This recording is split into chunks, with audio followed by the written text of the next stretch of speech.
Welcome to 23 ABC Sports. I'm Carrie Osep. The CSUB men's basketball team was off in Hawaii to take on the Rainbow Warriors, while the women were on their own kind of island, the Blue Court. And the only way they could achieve paradise was winning their first conference game of the season. While they're playing a team who hasn't played in nearly a month and was playing their first conference game of the year.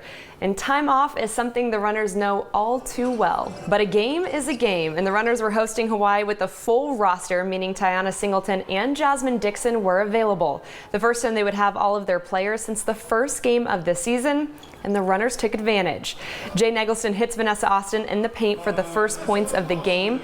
Then the runners go on a little bit of a run. Lexus Green, always showing off the long ball, knocks down 3 triples before the end of the first quarter. 11 would have 11 points in the first half alone. Fellow Bakersfield native Jasmine Dixon returned to the court, and it's like she didn't miss a beat. Menace on defense, forces the turnover, and finishes with the points. She knocked down 8 points tonight. The runners led 35-18 at the end of the first half. Hawaii did find their spark in the second half, though, while getting within 4 at one point, but the runners stayed in it. Miracle Saxon with a step-back shot clock beater.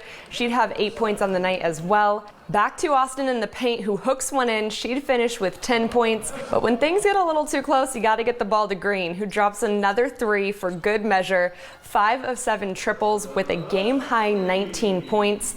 The runners never give up their lead and win by a final of 64-57. When we have a lead, we want to get the best shot and as well as milk the clock as much as we possibly can.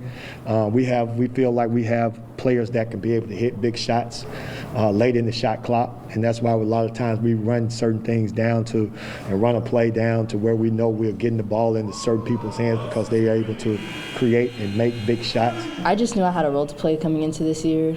Last year I really tried to learn from our past guards and just listen to our coaches, but I knew I had a job to do, so I just worked really hard in the offseason and just trying to produce for my team. Coach McCall also shared the benefit of having all their ladies on the court, including Dixon, who'd been off for 28 days, yet still found her touch even from behind the arc with only 1 day of practice.